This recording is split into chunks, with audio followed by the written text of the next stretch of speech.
Hi all, welcome to Viva Codes.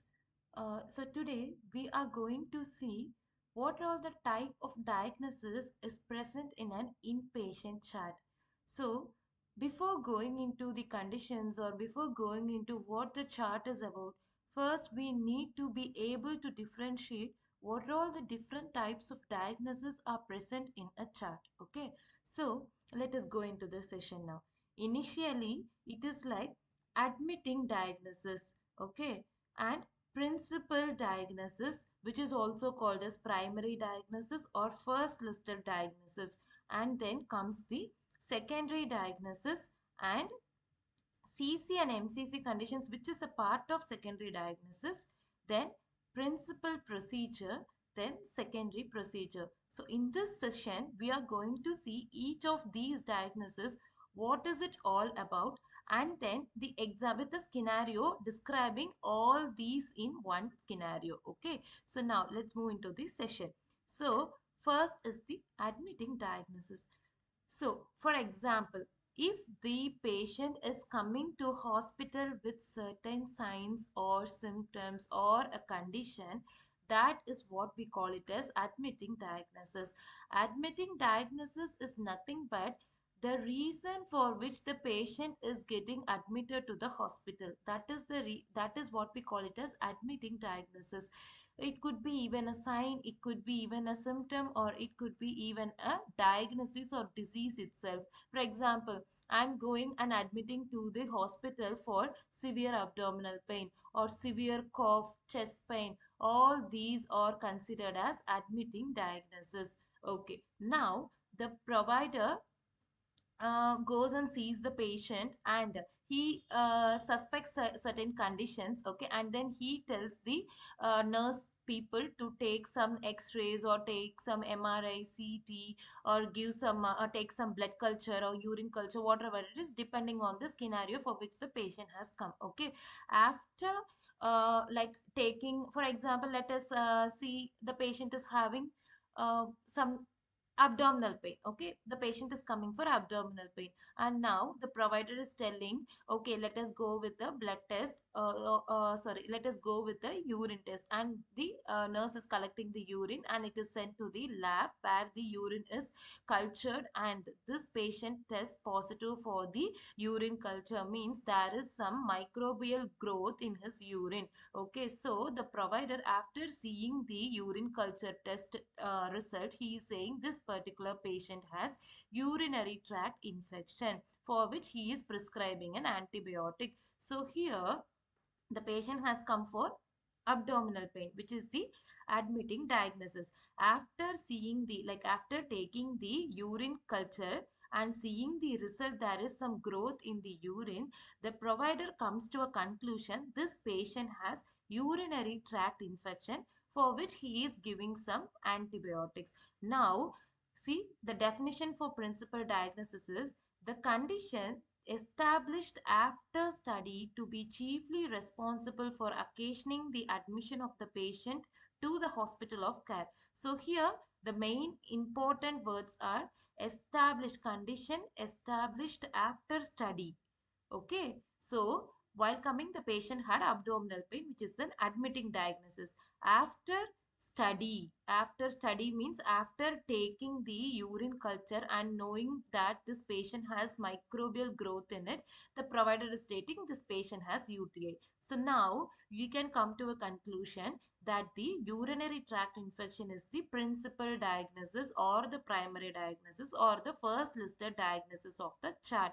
So this is how you need to find the PDX of the chart, means it should be established after study or it should be the chiefly responsible for occasioning the admission. Okay, so this is the difference between admitting diagnosis and principal diagnosis. That is, admitting for abdominal pain, after certain study he comes to a conclusion this patient has UTI.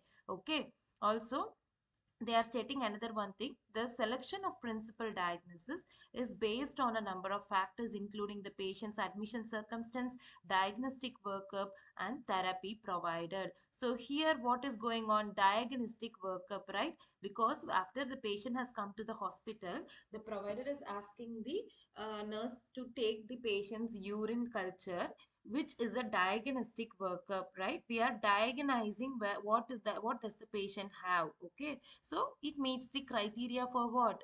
Like, it is also the reason for admission, and then we are diagnosing. So it is like the reason for the admission, and also after admitting, they found with the urine culture this patient has UTI, which is the PDX. Okay. Now let's come to the STX. Okay, that is the secondary diagnosis. So, according to the UHDDS, this UHDDS full form is Uniform Hospital Discharge Data Set. This is an special, that is unique, like unique thing which sets the rules for the IP. Okay, this UHDDS guideline sets the rule for inpatient, PDX, SDX, all the things are the set by this UHDDS. Okay, they also have like the how they have set the criteria for the primary or the principal diagnosis. Likewise, they have also set the criteria for the secondary diagnosis. So by the way, what is the secondary diagnosis here? So let us say the same patient with abdominal pain, it has come and we have found this patient has UTI. While coming itself, this patient already has hypertension, okay, and diabetes, okay, for which this patient is already in medication. For hypertension, he is in losartan. For diabetes, he is in some metformin, okay. So before coming to the hospital itself, he is having this condition. So we can't leave this condition just because we are concentrating on this principal diagnosis. We can't leave the other diagnosis which the patient already has, for which he is taking medicine also. So those kind of conditions will come under secondary diagnosis. Okay, so here the hypertension and the diabetes mellitus, for which the patient is already on medicine, comes under secondary diagnosis of the chart. Okay, so that is what they are stating: coexist at the time of admission. What is coexist at the time of admission? Means here the existing problem is abdominal pain, but coexisting, while coming the hospital itself, the patient coexistently has hypertension and DM. Okay, developed during the patient stay. What is this? Things that means, see, while coming to the hospital alone is not the matter. Okay, let us take another one example. Okay, this patient is treated for UTI. After the UTI is resolved, the patient is getting admitted to the hospital for 5 days, let us assume. Okay, in the fourth day, this patient is developing, let's say for example, this patient is developing some uh, viral illness. Okay, some viral illness, and the symptoms for that viral illness is like something, uh, cough, like a heavy cough, running nose, and all these symptoms are there. Provider suddenly suspects, okay, while coming he does not have any symptoms like cough or illness or high degree fever, nothing is there. But after getting admitted to the hospital, this patient has what he has again fever, some running nose, cough, and things of that sort are there. So the provider is telling, let us test the sputum culture of this particular patient. And they, after testing the sputum culture, they are coming to a conclusion that this particular patient has some acute bronchitis, let us say. Okay, the patient has acute bronchitis, or sometimes pneumonia. Okay, let us assume the patient has pneumonia here. Okay, because the patient has cough also and running nose also, and some we are testing the sputum culture. Acute bronchitis is a non-infectious condition, so we don't want to take that. Let us assume this patient is having pneumonia. Okay, so this pneumonia did not develop while the patient has come to the hospital. After coming and admitting to the hospital, this patient has what? Developed the symptoms for pneumonia, and after the sputum culture has went to the lab and tested positive for this pneumonia, the patient has come to a conclusion, okay, this patient has developed pneumonia after coming to the hospital. Now, see, you should remember, while coming itself, the patient has abdominal pain and the patient was diagnosed with UTI and he was treated with antibiotics, which is the already the PDX of the chart. Always remember there can be only one PDX for a single chart, not more than one PDX, but there can be any number of SDX. The chart may even have 20 SDX, 30 SDX, it may, but the patient, in a single chart, the patient may have only one PDX, which we have already assigned as UTI. Now, this pneumonia, okay, it goes into SDX. Why? Because the condition which is there already for the patient while coming to the hospital is all can also be considered as SDX. The condition which develops after getting admitted to the hospital also can be considered as SDX. Okay, only one condition can be PDX. All the rest of the condition comes under only as the what? SDX. Okay, we need to remember that. It for SDX, POA we have already studied. If you want to know the POA, go to the before session and read on that. Okay, I have put a separate video on that. So it means in simple, if I want to say, for principal diagnosis, the POA should always be S, means the principal diagnosis can only be for the conditions which was present while coming to the hospital itself. It should be present. Whereas for the secondary diagnosis, the POA can be either yes or no, means while coming to the hospital also it can be there. After admitting to the hospital also it can develop. So here already hypertension and diabetes is PDX, sorry, SDX, right? Now, after coming to the hospital, the patient also developed a pneumonia, which is the POA no. Okay, so this also comes under what? Secondary diagnosis. Okay, that is what they meant, develops during the patient stay, means after getting admitted to the hospital.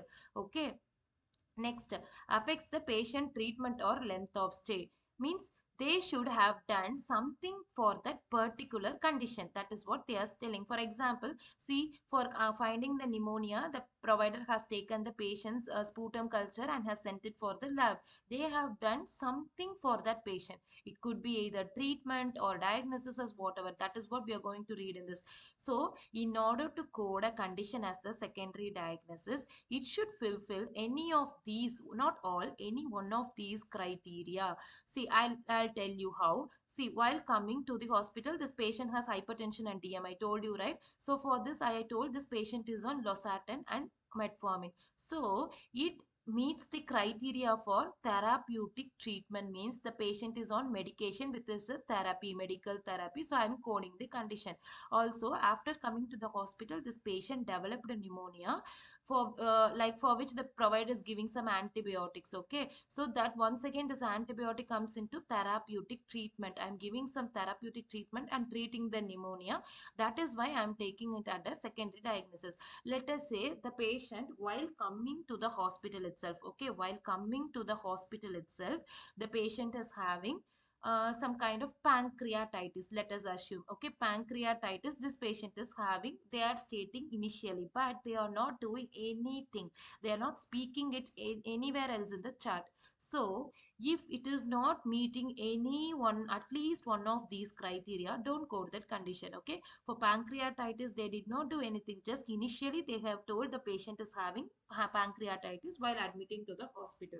So for those kind of condition, there is no clinical evaluation, there is no therapeutic treatment, there is no diagnostic such as a CT or MRI is taken, there is no extended length of stay in the hospital, there is no increase in nursing care or monitoring, then I can't take pancreatitis because no criteria from here meets the pancreatitis.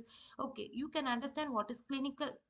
Now let me tell you the meaning of each of this. Clinical evaluation means you should evaluate. Evaluating means whether we are suspecting and evaluating whether it is there or not.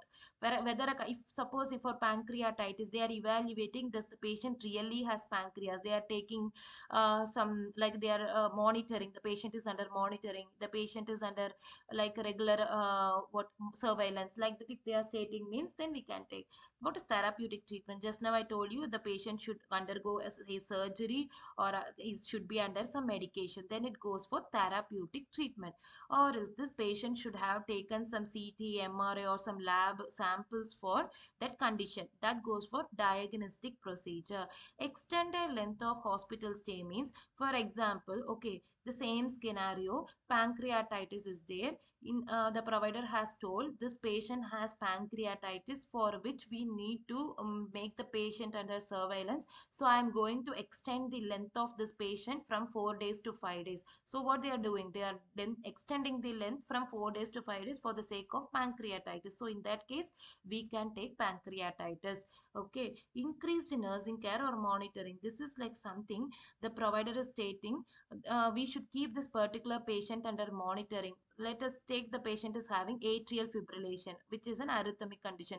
For that condition, the provider is stating, let us keep this particular patient in monitoring whether he is having any recurrent AFib or not, like that he is stating. So he is monitoring or surveilling the patient for that particular condition. So we can take this condition because based on this criteria. So what I am telling is, to take a diagnosis into the 3M, you need to have any one of these criteria fulfilled. Blindly you can't go and take a condition just because it is stated in the chart. Okay, so this is what we call it as admitting diagnosis, principal diagnosis and secondary diagnosis. Okay, next comes the CC and MCC condition. Okay, CC and MCC condition is nothing but it is also a part of secondary diagnosis. Okay, if it is a part of secondary diagnosis, then why have you given these a separate name and a separate value? Because out of the, I told you, no, in a single chart there can be 20 STX or 30 STX. So in that cases, there can be like in out of 20 and 30, these CC and MCC condition are going to affect the DRG. Okay, DRG means diagnosis related group. Based on this DRG, DRG is a value. It will, this value will arrive once you code the entire chart. The value will display on the top of the 3M. Based on this DRG value only, the hospital, the insurance company will pay the reimbursement, the reimburse the amount to the hospital. So what it affects the payment, what the CC and MCC, not only the CC and MCC, principal diagnosis mainly affects the what, DRG. After principal diagnosis, CC and MCC affects the DRG.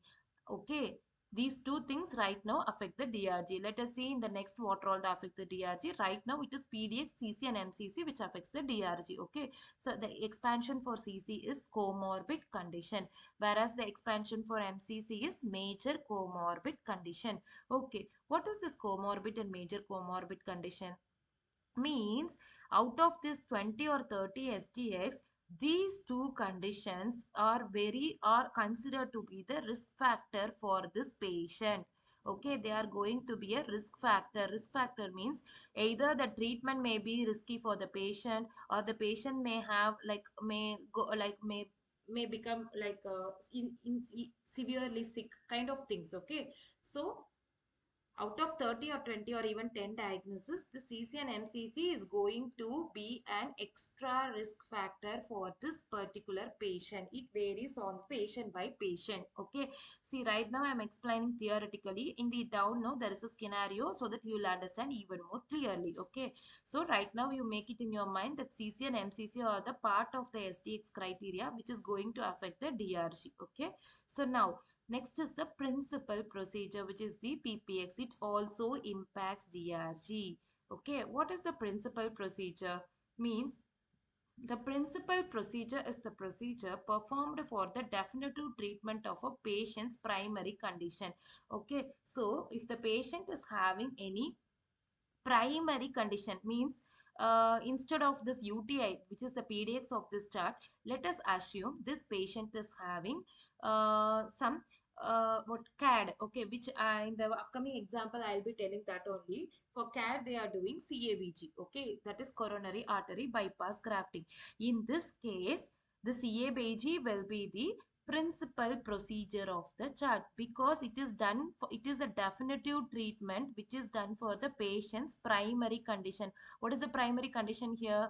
It is now I told you, right, it is CAD, coronary artery disease. Okay, for that they are doing CABG. So the CABG will be the principal procedure. Okay, before finding the CABG, they will do cardiac catheterization. I'll say why. Okay, that will be the secondary procedure. Now, while stepping in, this is also going to what affect the DRG. I'll tell you with this example clearly what all these five things and how they play a role. Okay, see now, patient comes to, I'll tell this scenario. Patient, listen to this carefully now. Patient comes to ED, that is emergency department, with symptoms of chest pain. Okay, while coming, this patient has what? Chest pain. He was found with angina. Angina is a condition which comes along with CAD, that is coronary artery disease, and is in the ED. He is what? He is found that the patient has angina. This chest pain is what? A symptom of angina. Okay, for this angina, the patient is treated in ED with what? Nitroglycerin IV. Mostly inpatients are treated with IV, okay, rather than oral. Okay, after treating IV, the patient is admitted to IP. From ED, the patient is getting admitted to what? IP, where his EKG is abnormal. Since this patient has angina, they are taking EKG for this patient, which is abnormal. So also this patient has acute on chronic systolic heart failure, for which he was treated with IV Lasix. During this stay, what they are saying, this patient has acute on chronic systolic heart failure, for which they are treating what? With IV Lasix. Also this patient has what? AKI, for which he is monitored for creatinine level, and IV fluids is given for AKI. IV fluid is a treatment for AKI. Okay, also, this patient has hypertension DM, for which he is on meds already. While coming to the hospital itself, this patient has what? Acute and chronic congestive heart failure, AKI, DM, hypertension, all these conditions. While coming to the hospital itself, he has. Okay. Now, the main condition he has come for is chest pain, which is diagnosed as angina and treated with nitroglycerin IV. Now, they have taken EKG, which is abnormal. Okay. Now, after this, what they are doing is, since the EKG was abnormal, the provider suggesting cardiac catheterization, from which they found this patient has severe plaque formation in his coronary artery. Okay, so cardiac catheterization is a procedure in which they will insert a catheter into the heart and find the blockage. Okay, what is the severity of the blockage? Things of that sort, they will find it out. Okay, so based on this cardiac catheterization, they have come to a conclusion. This patient is diagnosed with CAD in the coronary, that is coronary artery, for which planned for CABG in the LAD. LAD is nothing but left anterior descending artery. It is a type of coronary artery. So the patient is having plaque formation in the LAD. This particular artery only the patient is having plaque formation. Now the provider is stating, let us do the CABG, coronary artery bypass grafting, for this plaque formation in the LAD. Okay, the surgery was done successfully, and after 2 days the patient is ready for discharge. So this is the scenario. So now let us take the different types of thing from this entire. Okay, ADX, what I told you, ADX is the admitting diagnosis. So here the patient is coming to the hospital with the symptoms of what? Chest pain. So chest pain here is what we call it as admitting diagnosis. Okay. After coming to the hospital, they have found this patient has what? Angina, and treated with what? Nitroglycerin. Also, the patient has CAD, which is found from cardiac catheterization and EKG. Okay. So now there is a combo code for CAD with the angina. If you go and see under CAD, we will have a combo code for angina. So right now this patient has angina also, CAD also, so that I can take combo code, which is the PDX of the chart. Why? Because this patient has come for chest pain and diagnosed with angina, and this the angina we have a what combo code with CAD. The patient also has CAD. Now I'm taking what? CAD with angina as the PDX of the chart. Okay, I already told you there can be only one PDX of the chart. So here this combo code is the PDX of the chart.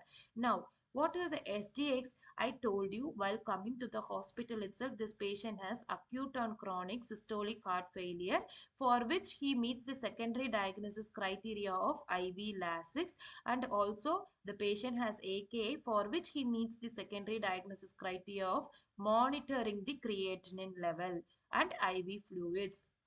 Also, the patient has hypertension, diabetes mellitus, which meets the secondary diagnosis criteria that he is on medicine.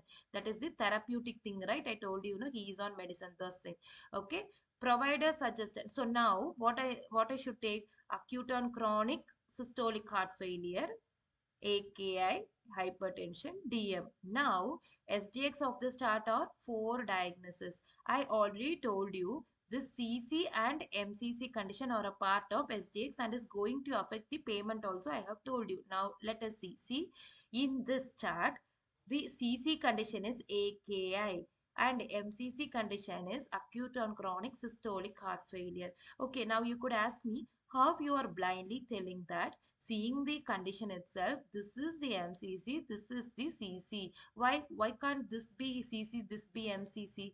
Because there is a separate list in IP which are all the conditions are MCC, which are all conditions are CC. You can download that list from the Google, or sometimes the organization where you're working, they will itself provide. You should open it and see whether the condition in the chart, if you have a doubt, you can see whether the condition is CC or MCC. But there is no necessity for that, because while coding in 3M, it itself will show which is a CC and MCC in a particular chart. Okay, so these two conditions are going to affect the DRG of this particular chart. That is why I mentioned as CC and MCC. Okay, now for this CAD, what they are doing, CABG, right? So this CABG is going to the principal procedure. Why? Because it is not a, see, first understand, treatment or of two types. Okay, a treatment in the sense, the procedures are of two types, guys. Okay, procedures basically are of two types. That is the therapeutic